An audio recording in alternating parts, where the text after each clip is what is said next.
Hello everyone. I hope all of you are in good health. This is Quintessence Classes.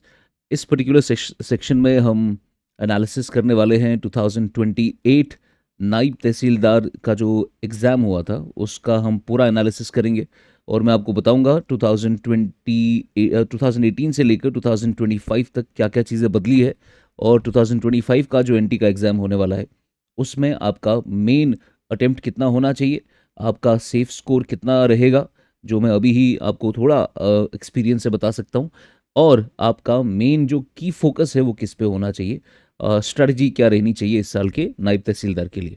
But before we begin that we had a lot of messages from you guys, जहाँ पर आपको उर्दू और current affair के बारे में थोड़ी परेशानी है, आपको समझ नहीं आ रहा कि हमारे कौन से वाले बैच में कवर होगा। ऐसे कुछ बच्चे हैं जिनको ये समझ नहीं आ रहा कि क्लासेस कहाँ पे हो रही है, बैच 1 और बैच 2 में क्या फ़र्क है।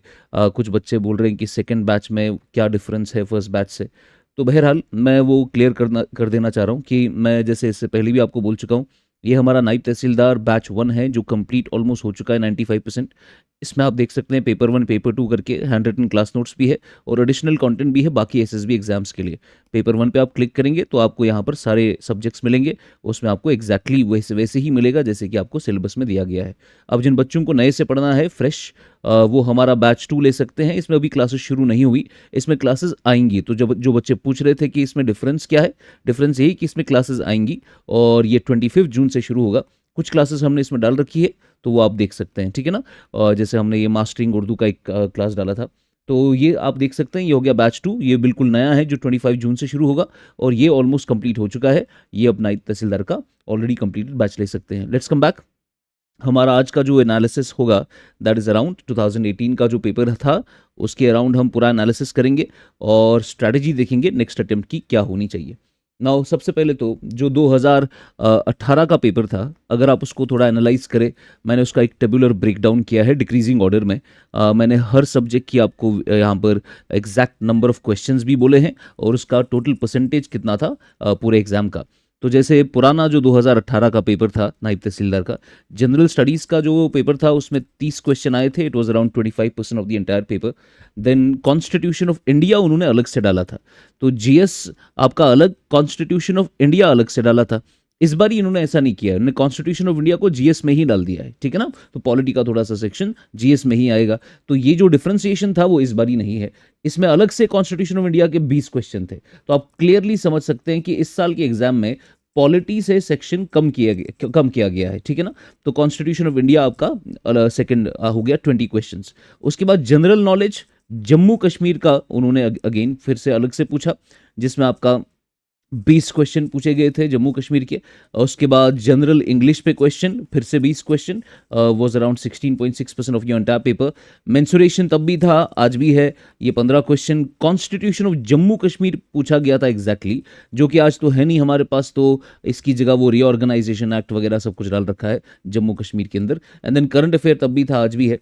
5 क्वेश्चन लगभग करंट अफेयर के थे। तो ये सारा मैंने आपको टेबुलर ब्रेकडाउन दे दिया 2018 के पेपर में कौन से पेपर किस सेक्शन में क्या क्या पूछा गया था। अब एग्जैक्टली अगर आप देखें जनरल स्टडीज में जो उन्होंने 30 क्वेश्चंस पूछे, मोस्टली वो किस किस एरिया से थे। एनवायरमेंट से उन्होंने सबसे ज्यादा क्वेश्चन पूछे थे। मैंने यहाँ नंबरिंग भी दिया है कि ये किस कौन कौन सा क्वेश्चन था एनवायरमेंट का। मैं आगे भी बताऊंगा आपको, एग्जैक्टली थीम बताऊंगा मैं कौन कौन सी थीम से क्वेश्चन था और उसका की वर्ड क्या था उस पर्टिकुलर क्वेश्चन में। पॉलिटी से उन्होंने 5 क्वेश्चन पूछे, साइंस एंड टेक्नोलॉजी तब भी 5 क्वेश्चन पूछे, करंट अफेयर से 5 थे, इकोनॉमी से 3 थे, ज्योग्राफी से 3 थे, हिस्ट्री से 2 क्वेश्चन, डिजास्टर से 1 क्वेश्चन और ह्यूमन राइट से 1 क्वेश्चन। तो आप समझ सकते हैं एनवायरमेंट पर आपने फोकस करना है आज भी। पॉलिटी आपका अच्छा क्वेश्चन देगा, साइंस एंड टेक आपको अच्छे क्वेश्चंस देगा, इकोनॉमी आपको 1-2 क्वेश्चन देगा, ज्योग्राफी भी और हिस्ट्री भी, ठीक है ना। तो do not basically ignore environment, ये बच्चों से गलती हो जाती है, एनवायरमेंट पे फोकस नहीं होता उनका। आप देख सकते हैं एनवायरमेंट से 6 क्वेश्चन उन्हें पूछे हैं और पॉलिटी से 5 और साइंस एंड टेक से 5। आप लोग सब लोग हिस्ट्री और ज्योग्राफी के पीछे भागेंगे, लेकिन यहां पर अच्छा स्कोर किया जा सकता है। उसके बाद अगर और आगे बढ़े हम, ये स्टेप 3 में मैंने आपको क्या बोला, डिटेल टेबल ऑफ सेक्शंस। मैंने यहाँ पर सेक्शंस अब किए हैं हर एक हर एक पर्टिकुलर सब्जेक्ट के, जहाँ पर मैं थीम्स आपको दे रहा हूँ कि कौन कौन से थीम से सवाल आया था और उसमें किस पर्टिकुलर कीवर्ड से क्वेश्चन आया था। तो जैसे आप जनरल लिंक से देख सकते हैं, सिनोनिम से क्वेश्चन था, अलायंस और फिक्टिशियस से क्वेश्चन पूछा था, इडियम्स एंड फ्रेजेस उसमें कुछ क्वेश्चंस, नरेशन से उसमें कुछ क्वेश्चन, डायरेक्ट टू इनडायरेक्ट, उसके बाद टेंसेस में प्रेजेंट परफेक्ट, प्रेजेंट कॉन्टिन्यूस से क्वेश्चन था, क्लॉजेज में क्लॉज ऑफ टाइम से, प्रपोजिशंस में, उसके बाद रीडिंग कॉम्प्रिहेंशन में, उसके बाद आर्टिकल्स में द और अप एक क्वेश्चन था, सेंटेंस रीअरेंजमेंट, जंबल सेंटेंसेस दिए गए थे दो, मॉडल्स पे क्वेश्चन था, उसके बाद होमोनिम्स होमोफोन्स पे क्वेश्चन था आपका। तो ये जनरल इंग्लिश का हो गया आपका। उसके बाद अगर जनरल स्टडीज़ की बात करें तो कहाँ कहाँ से पूछा था, जैसे मैंने आपको कहा एनवायरनमेंट में ozone depletion, ozone measurement, ozone का मेजरमेंट का यूनिट क्या है, तो वो पूछा गया था। इकोनॉमी से डिमांड पुल इन्फ्लेशन पूछी गई थी, बड़ा इजी क्वेश्चन। हिस्ट्री से आपको पूछा गया था फादर ऑफ नेशन। उसके बाद पॉलिटी से केमिकल वेपन कन्वेंशन, उसके बाद पॉलिटी से आपका सार्क समिट ईयर्स, पॉलिटी से आपका सॉरी ये साइंस एंड टेक का क्वेश्चन था, और इन्होंने उसको आईआर के साथ कनेक्ट किया था, सार्क सैटेलाइट कहाँ कहाँ पर अवेलेबल थी। उसके बाद आपने साइंस एंड टेक से देखना था, साइंस से नोबल गैस का, साइंस एंड टेक से एक बीमारी का पूछा था उन्होंने। उसके बाद ज्योग्राफी से आपका क्वेश्चन था, साइंस एंड टेक से अगेन आपका क्वेश्चन था, ये एनवायरनमेंट से उन्होंने लिंक किया था इसको, प्राइमरी कंज्यूमर्स का। उसके बाद एनवायरनमेंट से फिर से question, non renewable energy, disaster से क्वेश्चन था आपका कि एनडीएमए का कौन हेड होता है। फिर एनवायरनमेंट से फिर से क्वेश्चन था कि ताजमहल जो ख़राब हो रहा है वो किसकी वजह से हो रहा है। तो ये आपने देखा कि जनरल स्टडीज़ के क्वेश्चंस। उसके बाद फर्दर अगर आप क्वेश्चन देखें, एनवायरनमेंट फिर से आपका बायोगैस पे क्वेश्चन है, फिर वर्ल्ड एड्स डे पे क्वेश्चन था, डब्ल्यूटीओ मेंबरशिप पे क्वेश्चन था, जियो थर्मल एनर्जी पे, ऑयल स्पिल जो हुआ था चेन्नई में 2017 में, तो ये करंट का क्वेश्चन सीधा पूछा था। उसके बाद मैस्क्रीन आइलैंड से क्वेश्चन था, इंडियन ओशन पे, इंटरनेशनल कोर्ट ऑफ जस्टिस पे क्वेश्चन था, फिर से वर्ल्ड एड्स डे। उसके बाद आपका नेशनल ह्यूमन राइट्स कमीशन पे क्वेश्चन, लिबरलाइजेशन, प्राइवेटाइजेशन, ग्लोबलाइजेशन पे क्वेश्चन था इकोनॉमी में, Universal Declaration of Human Rights, Panchayati Raj पे क्वेश्चन। उसके बाद आपका एनजीओ फॉर डिजास्टर मैनेजमेंट पे क्वेश्चन, इन्फ्लेशन पे क्वेश्चन। ये आपका बड़ा सिंपल पोर्शन हो गया आपका। उसके बाद सिटीजनशिप जो आपका एग्जैक्टली कॉन्स्टिट्यूशन ऑफ इंडिया में चैप्टर है, उसमें उन्होंने क्वेश्चंस पूछे थे।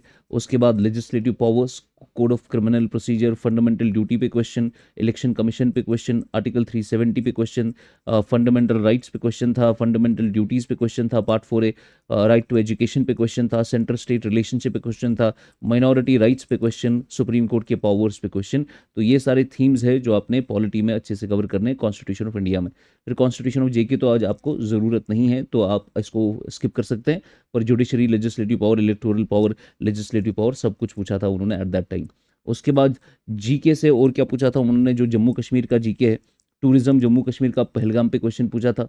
हिस्ट्री, फर्स्ट चीफ मिनिस्टर कौन था, लास्ट डोगरा रूलर कौन थे।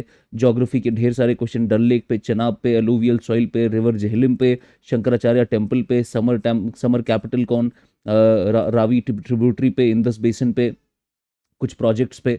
उसके बाद कल्चर पे क्वेश्चन था, हेरात पे, फेरन पे, गोजरी लैंग्वेज पे, सिज्मिक जोन किस जोन में आते हैं हम। एडमिनिस्ट्रेशन पे क्वेश्चन था आपका, ये जेके स्टेट पावर डेवलपमेंट कॉप। उसके बाद क्लाइमेट पे क्वेश्चन था, हाइड्रो इलेक्ट्रिक पावर प्रोजेक्ट पे क्वेश्चन था, लेह पैलेस पे क्वेश्चन था, यहाँ पर आपका रिफैक्ट्री ब्रिक्स पे क्वेश्चन एक।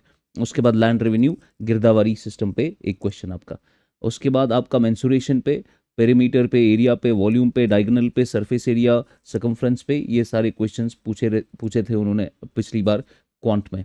तो शॉर्ट में हम कह सकते हैं कि आपको मैंने मोटा थीम दे दी हर एक पर्टिकुलर चैप्टर की, और उसमें मैंने साथ में आपको यहाँ पर क्वेश्चन भी दे दिए, ताकि आपको थोड़ा बहुत अंदाज़ा हो कि वो किस पर्टिकुलर सेक्शन से क्या क्या पूछ रहे थे। अब जो आपका इस साल का पर्टिकुलर सिलेबस है 2025 का, आपको पता ही है इसमें दो पेपर है, पेपर 1, पेपर 2, जो कि उर्दू है, उसमें काफ़ी कंट्रोवर्सी भी चल रही है, उसको फिलहाल छोड़िए। अब हम आगे बढ़ते हैं पेपर 1 पे। पेपर 1 120 मार्क्स का होगा। 36 मार्क्स उन्होंने जनरल नॉलेज और करंट अफेयर का बोले है। 24 मार्क्स आपको जीके जम्मू कश्मीर का बोला है। 24 मार्क्स आपको जनरल इंग्लिश का बोला है। 18 मार्क्स आपको आईटी का बोला है। 18 मार्क्स आपको मेंटल एबिलिटी रीजनिंग का बोला है। तो सवाल है कि सर इसको अब ब्रेक डाउन कैसे करें। देखिए आप, पहले तो अटेम्प्ट कितना करना है और अन अटेम्प्ट कितना रहना चाहिए। तो जनरली अगर कोई सीरियस स्टूडेंट है जो अच्छे से पढ़ रहा है, उसने अगर सीरियस स्टडी करी है, तो उसके लिए मैं आप बताना चाहता हूँ कि what should be your strategy, आपको कैसे पेपर को अप्रोच करना है फॉर अ सीरियस स्टूडेंट। तो सबसे पहले अगर हम इंग्लिश की बात करते हैं 24 क्वेश्चन होंगे इंग्लिश के, 24 मार्क्स होंगे। आपको 24 के 24 ही अटेम्प्ट करने हैं। You can not skip a question from English, ठीक है ना, बिकॉज इंग्लिश उतना मुश्किल नहीं आता है। हाँ, कुछ आपके वर्ड्स ऐसे आएंगे जिसमें एरर की पॉसिबिलिटी है, वो मैंने इसमें आगे एडजस्ट कर रखा है, पर you have to attempt everything. उसके बाद knowledge of information technology, 18 question में 18 ही करने पड़ेंगे आपको, फिर गलत कोई हो सकता है लेकिन वो हम आगे देखेंगे। रीजनिंग में आपको 18 के 18 इंक्लूडिंग योर मेंटल एबिलिटी 18 से के 18 करने हैं। उसके बाद जनरल नॉलेज और करंट अफेयर्स जो है उसमें 36 क्वेश्चन है, जिसमें हम कह सकते हैं कि अगर 5-6 क्वेश्चन आप छोड़ेंगे, आप सिर्फ 30 ही अटेम्प्ट करेंगे, आप 6 क्वेश्चन छोड़ सकते हैं अनअटेम्प्टेड। उसके बाद जीके में जम्मू कश्मीर में अगर 24 क्वेश्चन है तो आप 20 ही अटेम्प्ट कर सकते हैं। 3-4 क्वेश्चन अगर आपको नहीं आ रहे, बिकॉज कुछ अतरंगी से सवाल आ सकते हैं, तो उसमें 4 क्वेश्चन आपके अनअटेम्प्टेड होंगे। तो टोटल मैं कह सकता हूँ 110 आपने अटेम्प्ट करने हैं, अराउंड 120 में से 10 क्वेश्चन आपके अनअटेम्प्टेड होंगे। यहाँ पर ज़रूरी नहीं 110 आप फॉलो करें, आप 108 109 पे भी जा सकते हैं, डिपेंड करता है कि आपकी एक्यूरेसी कितनी है। उसके बाद ये तो मैंने अटेम्प्टेड नॉन अटेम्प्टेड का कहा। अब मैं आपको करेक्ट और इनकरेक्ट का बोलूंगा। अब जो 24 क्वेश्चन आपने इंग्लिश में अटेम्प्ट किए, जो कि सारे के सारे आपने अटेम्प्ट किए, उसमें मैं 20 ही करेक्ट मानूं अगर, तो 4 आपके इनकरेक्ट हो गए, तो नेगेटिव मार्किंग 1 होगी आपको, बिकॉज 0.25 का नेगेटिव मार्किंग है, तो 1 आपका मार्क्स कट गया इधर। उसके बाद अगर आप आईटी की बात करें, 18 क्वेश्चन आपने अटेम्प्ट किए, 16 ही आपके ठीक है, 2 गलत हो गए, तो आधा मार्क्स कट गया आपका। उसके बाद आपका जो मैथमेटिक्स और रीजनिंग है, 18 क्वेश्चन है, इसमें 16 आपके करेक्ट होंगे। अगर आप अच्छे से पढ़ेंगे, इसमें इतना स्कोर किया जा सकता है। मैं टॉपर्स की बात कर रहा हूँ, उनके इतने ही आपके स्कोर होते हैं, तो उसी हिसाब से मैंने ये पूरा टेबल बनाया। तो 18 में से अगर आपने 16 अटेम्प्ट कर लिए, 2 आपके 18 अटेम्प्ट करके आपने 16 करेक्ट किए, 2 आपके गलत हो गए, आधा मार्क्स आपका यहाँ कट गया। उसके बाद जनरल नॉलेज और करंट अफेयर का जो पोर्शन है, उसमें 30 आपने अटेम्प्ट किए, लेकिन उसमें मैं 6 आपको बता रहा हूँ कि आपने या पहले तो 36 में से 30 ही अटेम्प्ट किए, 30 में से आपके 6 इनकरेक्ट हो गए, ठीक है ना। 24 आपके करेक्ट है, 6 आपके इनकरेक्ट है, 1.5 मार्क्स आपके यहाँ पे कट गए। उसके बाद जो जम्मू कश्मीर का पोर्शन है, उसमें मैंने कहा था आपको 20 अटेम्प्ट करना आउट ऑफ 24, उसमें आपने 18 ही ठीक किए, 2 आपके गलत हो गए, आधा मार्क्स आपका यहाँ पे कट गया।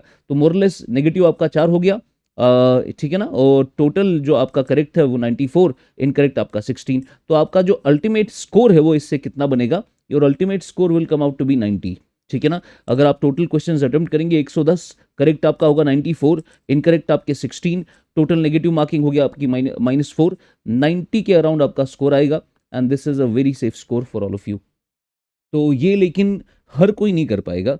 ये आपको लग रहा होगा मैं बड़ा ही आसान तरीके से बता रहा हूँ आपको, but this is a pen, you know, to do this is a pen. Everybody cannot basically come up with a strategy like this, and everybody cannot basically apply this strategy in the actual exam, because आप लोगों का serious study नहीं होता है, आप लोगों का in depth study नहीं होता। आपने ऊपर ऊपर से किताबें पढ़ी होती है, ल्यूसेंट पढ़ लिया एक बार, तो बस आपको लगता है उसी से मामला हल होगा, but that's not the case.